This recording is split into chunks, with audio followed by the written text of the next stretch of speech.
রমজানুল মুবারকে মা ফাতেমা রাত্রে বেলা ঘুমাইছে, রহমাতাল লিল আলামিন অন্ধকার ঘরের মধ্যে কি যেন তালাশ করে। সুবহানাল্লাহ কোন। ফাতেমা ডাক দিয়া কই, ইয়া রাসূলুল্লাহ, নবী গো, আপনি কি সন্ধান করেন গো নবী? নবী ডাক দিয়া কই, ফাতেমা, আমি তো তোমারই তালাশ করি। জুরে কন্যা, ইয়া রাসূলুল্লাহ। ফাতেমা রে, আমি তোমারই খুঁজতেছিলাম মা। বলে, ইয়া রাসূলুল্লাহ, আমারে কেন খুঁজেন? নবী ডাক দিয়া কই, ফাতেমা, ও ফাতেমা, ঘুম থেকে উঠিয়া তো তুমি সেহরি খাইবা। বলে, ইয়া রাসূলুল্লাহ। নবী ডাক দিয়া কই, ফাতেমা, আজকের সেহরি তুমি আলীর সাথে খাইবা, ইফতার কিন্তু জান্নাতের ভিতরে আমি নবীর সাথে করবা। সুবহানাল্লাহ কোন। এই প্রশ্নটা আমি আপনাদেরকে বলি, যে স্বপ্নটা ফাতেমা দেখলেন, নবী কইছে, ফাতেমা, আজকের সেহরি খাইবা আলীর সাথে দুনিয়াতে, আর ইফতার করবা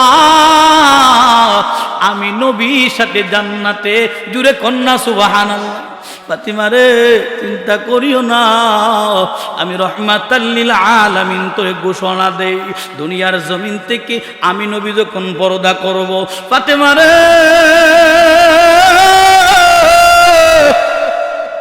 আমার বংশের সর্বপ্রথম তুমি ফাতেমা আমি নবীর সঙ্গে দিদার দিবা। সুবহানাল্লাহ। এর মানে নবী কইছে, ফাতেমা, আমার পরে আমার বংশের আর কেউ দুনিয়ার জমিন থেকে পর্দা করার আগে তুমি ফাতেমা সর্বপ্রথম যাইবা। হযরতে মা ফাতেমা চোখের পানিগুলা মুছে ফেললেন, কান্না বন্ধ করে রহমাতাল লিল আলামিন ফাতেমারে যখন সান্ত্বনা দিলেন, মাগো, দুনিয়ার জমিন থেকে তুমি যখন বিদায় হইবা, আমার বংশের কেউ বিদায় হবে না। আমি নবী যাওয়ার পরে যেই সময়টুকু হবে, এই সময়ের মধ্যে সবার আগে তুমি আমার সাক্ষাতে যাইবারে ফাতেমা। আমার বাবাজিরা রে, মা ফাতেমার ইন্তেকাল নিয়ে কিছু কথা বলবো। চলে গেল, পর্দা করলেন, প্রায় 6 মাস হয়ে যায়।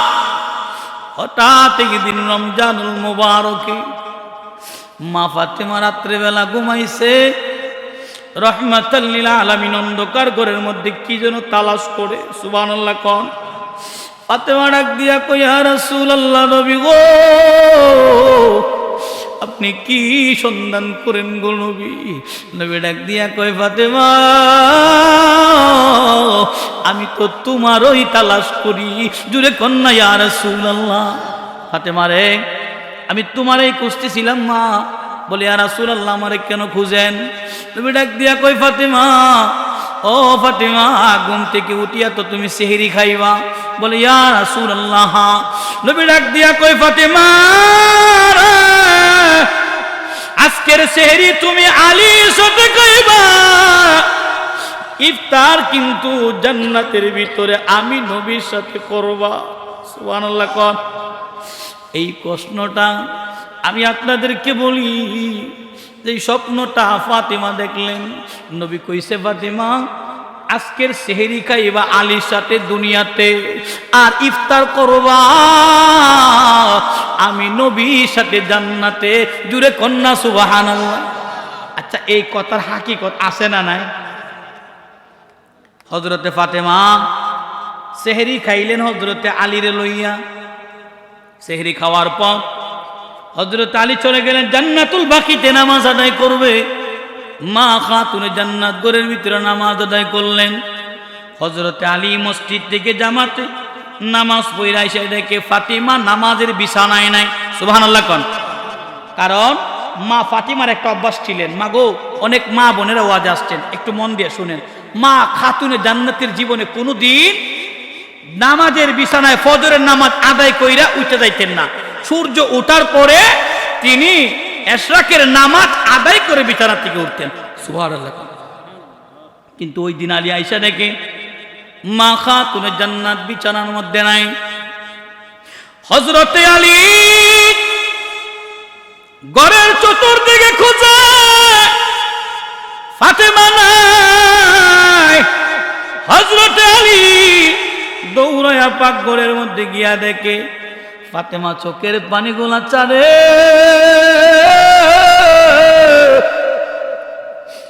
আর এতগুলা আটা ভিজাইছে যে আটাগুলা 5 দিন রুটি খাওয়া যাইব। সুবহানাল্লাহ। আটাগুলা খামির বানাইতাছে, একটা বালতি কিংবা মস্কের মধ্যে কাপড় ভিজাইছে অনেকগুলি। আর ফাতিমা চোখের পানিগুলা সারিয়া আটাগুলা খামির বানায় আর চোখের পানি ফালায় কান্না করতেছেন। হযরত আলী আয়েশা কই, ফাতিমা কোনদিন তোমার আয়েশা আমি বিছনা ছাড়া পাইলাম না রে ফাতিমা, আজকে মসজিদ থেকে আয়েশা তোরে বিছনায় পাইলাম না গো। আমি আলীর মনে মানে না, ফাতেমা কোথায় গেল, ফাতেমারে দেখি না। এখানে আয়েশা দেখি তুমি পাকঘরে এতগুলি কাপড় ভিজায় রাখছো ফাতিমা, কেন এতগুলি কাপড় তুমি ভিজায় রাখছো রে ফাতেমা? ফাতেমা রে, এতগুলি আটা তুমি গুলায় খামির বানাইতেছো, তুমি কি জানো না আজকে রমজানের দিন, তুমিও রোজা আমিও রোজা, রুটি খাইব কে? ফাতেমা ডাক দিয়া কই, স্বামী আমার, আমি গত কিছুক্ষণ আগে রাত্রিবেলা স্বপ্ন দেখছি আল্লাহর হাবিব আমার ঘরে আইসা আমি ফাতেমারে খুঁজে, ফাতেমা, আল্লাহু আকবার, ও ফাতেমা, আমি নবী সংবাদ দিতে আইছি আজকে সেহরি খাইবা আলীর সাথে রে ফাতেমা, ইফতার করবো আমি নবীর সাথে জান্নাতে। আলী, আমি ফাতেমার প্রতি অভিযোগ রাখো না, আমি ফাতেমার প্রতি মন খারাপ করিও না, আমি চিন্তা করছি রে আলী, দুনিয়া থেকে যাওয়ার আগে তোমার কাপড়গুলা ভালো কইরা ধুইয়া দিতে চাই। সুবহানাল্লাহ। কম আলী রে, এতগুলা রুটি আমি জানি 5 দিন সময় লাগবো খাইতে, কিন্তু আজকে আমি রুটিগুলা বানাইয়া দিয়া যায়, এই রুটিগুলা আগামী 5 দিন তুমি খাইবা, কারণ আমি ফাতেমা যখন দুনিয়ার মায়া সাইরা চলিয়া যামু রে, তখন তুমি আলীর ঘরের চুলার খাবার চলবে না, আগুন জ্বলবে না, এই জন্য আমি ফাতেমা খামির বানাই। হযরত আলী যখন শুনছে ফাতিমা দুনিয়া থেকে চলে যাইব, আলী কান্দে, ফাতেমাও কান্দে, আলীও কান্দে। হাসান আর হুসাইন দৌড়ায় এসে কই, আম্মা কেন কান্দে? ফাতেমা ডাক দিয়া কই, বাবা জিরা গো, তোমরা যাও মদিনাতুর রাসূলের দরবারে যাও, নবীর রওজায় গিয়ে নবীর সাথে কিছু কথা বলো। 2 ভাই আম্মার কথা শুনি না নবীজির রওজার দিকে চলে গেলেন।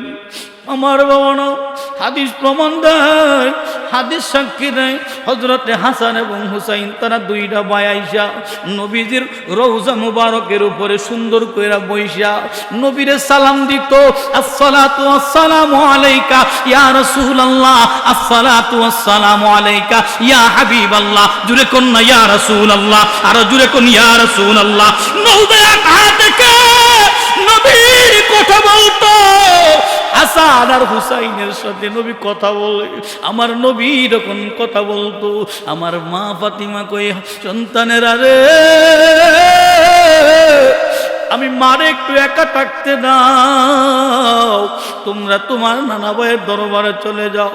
2 জন ভাই আইসা নবীজির রওজার উপরে সুন্দর করে বইসা ডাক দেয়, ইয়া রাসূলুল্লাহ, নবী গো, নবীজির রওজার থেকে আওয়াজ হয়, ও নানা ভাইয়েরা তোমরা এখানে কি করো? তোমরা তাড়াতাড়ি করে চইলা যাও, আর কোনদিন মার দেখতে পারবা না, মার চেহারা জনমের মতো দেখালো।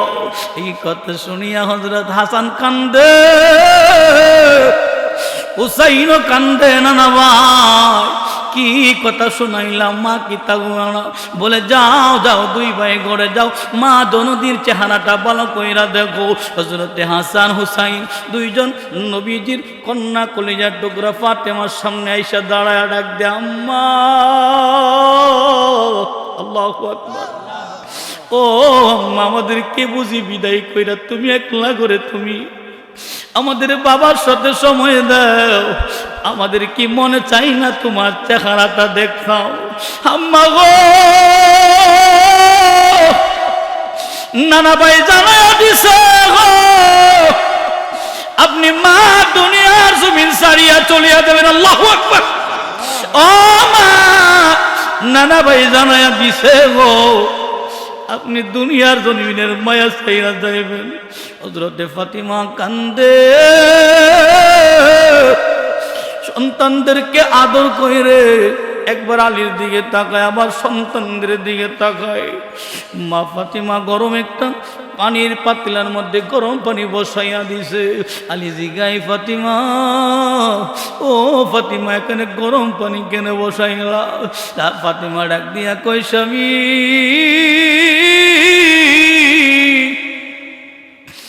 জীবনে কত সময় আপনার সাথে কাটাইছি, আজকে শেষ গোসলটা আমি আপনারে নিজের হাত দিয়া করাইমু। সুবহানাল্লাহ।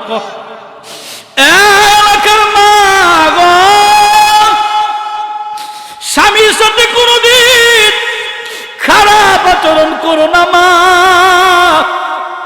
তোমরা তো ফাতিমা রাদিয়াল্লাহু তাআলা আনহার সঙ্গী হইবা। মা গো মা, এই এলাকার মারা আমারে বড় ভালোবাসে, বাবার অনেক ভালোবাসে, ঠিক কিনা কোন? মা গো, দুইটা পা গায়া দাও, তোমার পা গুলা দইরা দইরা বলিয়া যাই রে আম্মা। আম্মা, স্বামীরে কোনোদিন কষ্ট দিও না। কেন দিবা না? রাহমাতাল লিল আলামিনের দরবারে একদিন খাতুনে জান্নাত জিগায়, ইয়া রাসূলুল্লাহ, নবী গো, ও নবী, আমি ফাতিমারে তুমি কইছো সাইয়্যিদাতুন নিসাই আহলিল জান্নাহ। ও নবী, আমার সাথে জান্নাতে কে যাইব আমার জানতে বড় মনে চায়। সুবহানাল্লাহ। কম নবী ডাক দিয়া কয়, ফাতিমা, তোমার লগে জান্নাতে যাইব একজন কাটুরিয়ার বিবি। সুবহানাল্লাহ। কয় ফাতিমা কয়, ইয়া রাসূলুল্লাহ, এটা কি কইলেন? আমার সাথে কাটুরিয়ার বিবি কেমনে যাইব? নবী ডাক দিয়া কয়, ফাতিমা, এটাই সত্য, একজন কাটুরিয়ার বিবি তোমার সাথে জান্নাতে যাইব। আমরা এটা আপনাদের ওয়াজ, একটু মন দা শুনবেন। মা ফাতেমা বলে, ইয়া রাসূলুল্লাহ, আমি ওই নারীকে দেখতে চাই যেই নারী কাটুরিয়ার বিবি হয়ে আমার সাথে জান্নাতে যাবে। সুবহানাল্লাহ। এই কথা যখন বলছে, নবী ঠিকানা দিলেন, অমুক জঙ্গলার ভিতরে গিয়া দেখবা ছোট্ট একটা ঝুপড়ির ভিতরে মহিলাটা বাস করে স্বামীরে নিয়া। খাতুনে জান্নাত ওই বাড়ির সামনে গিয়া ডাক দিলেন, বাড়িতে কেউ আসেননি, সালাম দিলেন। ভিতর থেকে জবাব দেই কে? মা খাতুনে জান্নাত বলে, আমি হইলাম নবীজির কলিজার টুকরা ফাতেমা। সুবহানাল্লাহ। কম আচ্ছা, এই কথা শুনলে কি কেউ দরজা না করলে পারে? কিন্তু ভিতর মহিলা কই, জগতের মা ফাতেমা, রাগ কইরেন না, গুসা কইরেন না, আমি আপনার লোক আজকে দেখা দিতে পারবো না। বলে কেন? বলে আমার স্বামীর অনুমতি নাই গো, তুমি আগামীকালকে আইসো, আমি তোমার লগে দেখা দিব, পরের দিন তুমি আসবা। মা ফাতেমা বাড়িতে চলে গেলেন। যখন প্রথম দিন ফিরে গেল, দ্বিতীয় দিন যাওয়ার জন্য প্রস্তুতি নিছে। এমন সময় হাসান ডাক দিয়া কয়, আম্মা গো, ও আম্মা, গতকালকে দেখলাম কোথায় গেলা, কিন্তু এখনো দেখি তুমি বাউ হইতেছো গো মা, রেডি হইতেছো, তৈয়ার হইতেছো, কই যাইবা? আম্মা গো, ও আম্মা, আমার একটা কথা, আমারে না লইয়া গেলে আমি যাইতে দিতাম না। জুরে কন্যা আল্লাহু আকবার। লইয়া কাটুরিয়ার বিবির ঘরের সামনে গিয়া সালাম দেয়। হুসাইন কো, ভাই তুমি আর আম্মা বুঝি গতকালকে এই জায়গায় আইছিলা? জুরে কন্যা সুবহানাল্লাহ। এই শব্দটা আবার কাটুরিয়ার বিবি শুনছে, ডাক দিয়া কয়, মা ফাতিমা, আমার আজকেও ক্ষমা করবেন, মনে হয় আপনার সাথে আরেকজন লোক আসছে। মা ফাতেমা ডাক দিয়া কয়, আমার ছোট সন্তান হুসাইন আমার লগে আছে, ও বোন দরজাটা খুলো, তোমার লগে একটু দেখা করতে চায়। বলে না না, আজকেও হবে না। বলে কেন? ও ফাতিমা,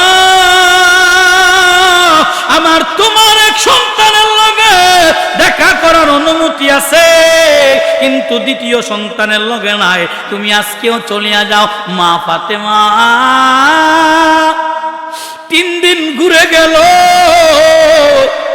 দেখা মিলল না।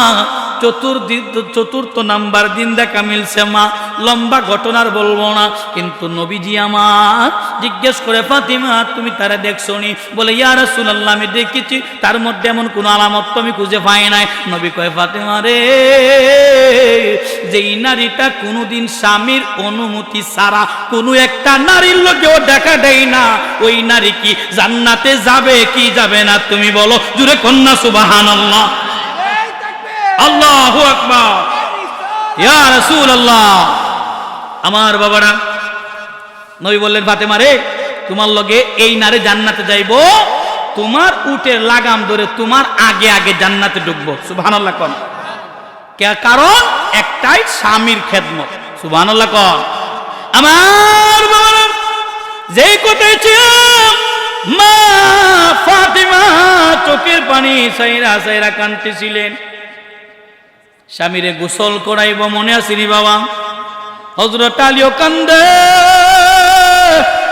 ফাতেমাও কান্দে, চুলার মধ্যে গরম পানি বসায়া কান্না করতেছিলেন। ডাক দিয়া কয়, ফাতেমা, গরম পানি করার কারণ কি রে ফাতেমা? ফাতেমা ডাক দিয়া কয়, স্বামী আলী, আর তো কোনোদিন গোসল দিতে পারবো না। আমি ফাতেমা কবরে যাওয়ার আগে রে স্বামী, তোমার নিজের হাত দ্বারা গোসল দিতে চাই। জুড়ে কন্যা সুবহানাল্লাহ। নিজের হাতে গোসল করাইলেন। গোসল করাইয়া সন্তানদেরকে গোসল করা, খাবার খাওয়াইয়া, এবার হযরত আলী রে কয়, আলী রে, আমি তোমার কাছে কয়টা জিনিস চাইবো, আমার দিবানি। সুবহানাল্লাহ কোন? আলী, আমি বলি রে, আমার মৃত্যুর পরে, এন্তেকালের পরে আলী, তুমি আরেকটা বিয়ে করে নিও। ও আলী, আমি যখন দুনিয়া থেকে চলে যাব, আলী, আমার লাশটারে ঘরের ভিতরে তুমি গোসল দেওয়াইয়া, কাপড়ের কাপড় ভরাইয়া, ও আলী, দিনের বেলা কবর দিও না, কবরস্থানে নিও না। রাত্র যখন গভীর হইব, ও আমার গভীর রাত্রে তুমি আমারে কবরস্থানে লইয়া যাইও। সুবহানাল্লাহ কোন? আলী একলা, আর কেউ নাই। কিন্তু তখনই প্রশ্ন করে নাই, কারণ আলীর মন তো খারাপ। আলীর এই কথা মনে নাই যে আলী একলা মানুষ কিভাবে নিব। হাসান এবং হুসাইন, হযরতে আলী হইছে কয়জন? আরেকজন লাগেনি। কিন্তু আলী তো জিগাই নাই। মা ফাতেমা তো ওয়াদা কইরা গেছে, স্বামী রে, দুনিয়ার কোনো মানুষের আর কেউ রে কইও না, আমি ফাতেমারে দিনের বেলা কবরও দিও না। হযরতে আলী যখন কান্দে, কি করব? এশারের অনেক পরে দরজায় কে যেন আঘাত দেয়। সুবহানাল্লাহ কোন? আলী কই, বাহিরে কে? আবু যর গিফারি কই, আলী, দরজাটা খুলিয়া দাও, আমি আবু যর গিফারি। জুড়ে কন্যা সুবহানাল্লাহ। আলী থেকে আবু যর গিফারি, এ ভাই আবু যর, এত রাত্রিবেলা কেন? বলে, আলী ভাই, আমি এশারের নামাজ আদায় করে প্রতিদিনের নেই ঘুমায়া গেছিলাম। সুবহানাল্লাহ। আমরা কোন সময় ঘুমাইও? 12টা হইলে, কথা কোন ঠিক কিনা? নবীর সাহাবীরা এশারের নামাজ পড়ে খাওয়া দাওয়া করে ঘুমা যেত। নবীর সুন্নত সে মাগরিবের পরে খাওয়ানো। এসব নামাজের আগে সাহাবীরা আবু যর গিফারি বলে, ভাই আলী আমিও খাবার টাবার খাই এশারের নামাজ পড়া ঘুমায় গেছিলাম। আলী রে আমি ঘুমাইছি, ছায়া দেখি নবী রহমাতাল লিল আলামিন আবু যর রে ডাকে। সুবহানাল্লাহ। আলী আমি আবু যর জানতাম না রে তোমার ফাতিমা দুনিয়া থেকে বিদায় হয়ে গেছে। রহমাতাল লিল আলামিন আসিয়া আমি আবু যর রে ডাইকা উঠাইয়া কয় আমার ফাতিমার জান্নাতুল বাকিতে লইয়া যাও। আলী একা একা, ও আলী আমি আসি নাই, আমারে মদিনাতুর রাসূল তোমার দরবারে পাঠাইছে। জোরে কন্যা সুবহানাল্লাহ। ভাই আলী আমি তো আসি নাই, আমারে পাঠানো হইছে, নবীজি আমারে পাঠাইছে তোমার ফাতেমারে কবরস্থ করার জন্য। আমার বাবারা কষ্ট হইতেছে, চলবে না একটু সময়, বেশি দেরি করতাম না বাবা। আশেপাশে মাহফিল চলে, মানুষ কত আইতো, কথা কোন ঠিক কিনা? আর আপনারা সারা দিন কাজকর্ম করেন, এখন পর্যন্ত তো বসে রয়েছেন, আলহামদুলিল্লাহ, কথা কোন ঠিক কিনা? আল্লাহ শুকরিয়া। আমার